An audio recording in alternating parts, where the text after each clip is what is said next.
Welcome back to another In the City. Obviously, we've been out of action with international break, but we're back and looking ahead to facing Derby on Saturday. And to help me do so, I'm joined by Matthew Connolly and Aron Gunnarsson. Thank you for coming in, guys. Let's pick up where we left off then, on a high. Is it always easier going into a break on the back of a win? Yeah, it's definitely better, obviously. Spirits high after a win always, but then we've got a few weeks to rest and think about the positive win and looking forward to the next one. That was your first goal of the season, wasn't it? Good feeling?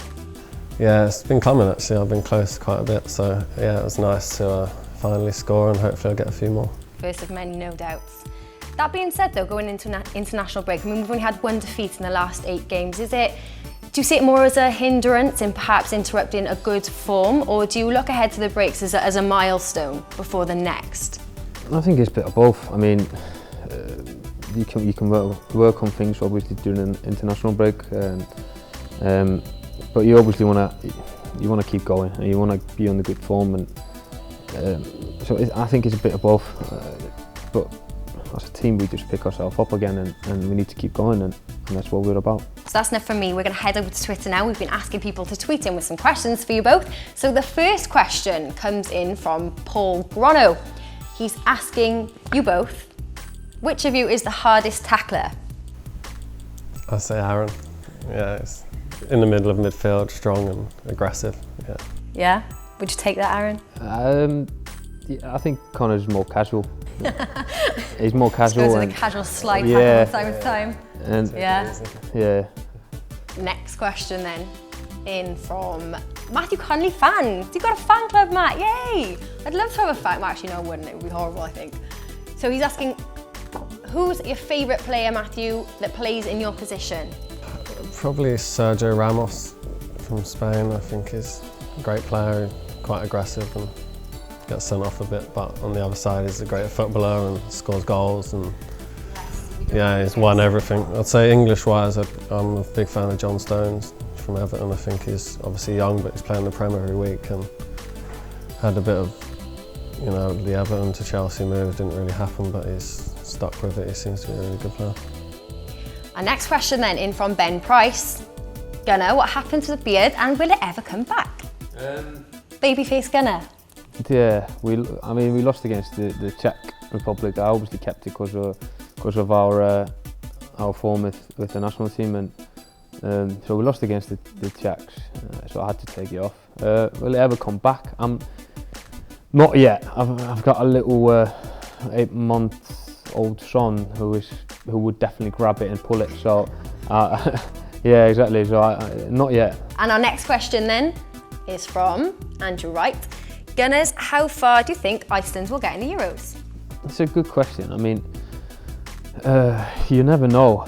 I think we need to keep every player fit. Really, we can't miss out from the structure we've built on over the last few months. And if we keep everyone fit, you never know. I mean, we're going to be in a hard group. We know that. We're in seeding pot 4. So you're going to get 3 good teams in your group, and it's going to be hard to get out of that group. But our aim is to get through the group stage, and if we get through this group stage, we'll set another aim. And our next question. Hey Aron and Matthew, so this question is for you, Connolly. Who's the toughest attacker you faced? And Aron, who would you rather play for between Cardiff and Iceland?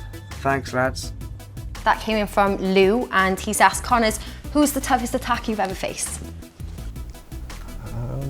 I don't know, when I play right back, I don't really like to play against quick wingers really. Like, obviously I'm more of a centre back, so I'd say any wide player. I remember we played Bilbao in pre-season and Muniain played on the wing for them, and he was electric and great movement and good skills and stuff, so I'd say him, yeah. Right then, think very carefully about how you answer that question. Would you rather play for Iceland or Cardiff? Or, okay, let's rephrase. We'll go Euros with Iceland or promotion with Cardiff if you had to pick? Oh, yeah, it's a good question. I mean, it's hard to say. I mean, I'm from Iceland, and I'm always going to pick Iceland. that's just how it is. But being promoted with Cardiff at the time when we got promoted was absolutely tremendous, and something that we were fighting for a long time, especially Cardiff and myself as well. But the most special moment in my career has to be getting to the Euros after that game against Kazakhstan. So I'm going to have to say Iceland.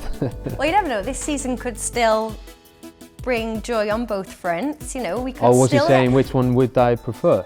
Or yeah, which one? What if you had to? Oh, I'll take both then. Take both at the same Yeah. time. Not I'll take greedy them or both, anything. yeah. Christ, There you that'd be a great year. Anyway, thanks guys for getting in touch. Remember to keep an eye on our Twitter. That's @BluebirdsPlayer. Send us in your questions, or like Lou, send us in a video and we'll play it out. We'll ask the boys next week. Keep an eye out to find out who's coming on, and we'll read them out. But now we also caught up with Sammy Ameobi this week ahead of facing Derby on Saturday. Let's hear what he had to say. Sammy, international break out of the way. We've had a few of those this autumn. Looking forward to getting back into it at Derby. Yeah, definitely. I mean, it's been a good weekend at home with my parents and family. But yeah, everyone's ready to get back to work, and hopefully we can start with a good result. Great win against Reading last time out. Looking to build on that, obviously, and take it to a difficult place then. Yeah, I mean, obviously that gives us great confidence going into this weekend. But we know all about Derby. We know they're a quality side. They've got so much to offer, attacking wise. So we'll be working on defending that, and hopefully our quality will show through and we'll get the 3 points.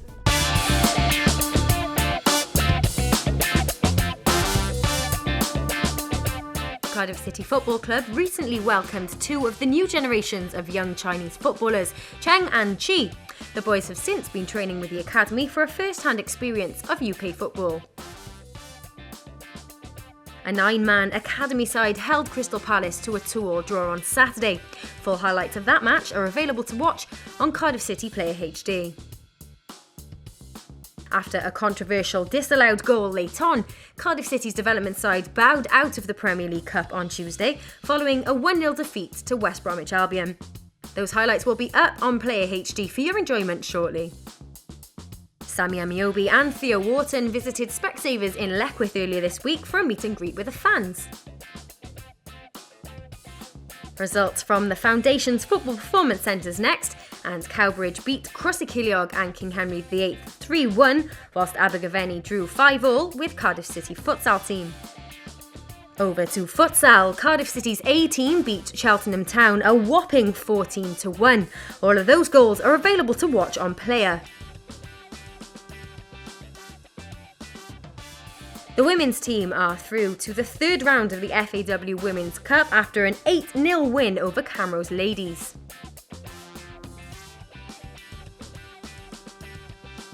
A few members of staff from Cardiff City and the Foundation took part in the Walk a Mile in Her Shoes campaign to raise awareness of domestic violence this week.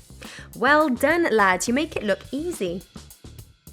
Why not buy PlayerHD as a gift for someone special this Christmas? For just $19.99, you can enjoy a 12-month subscription to Cardiff City's official channel, bringing you all of our exclusive content first.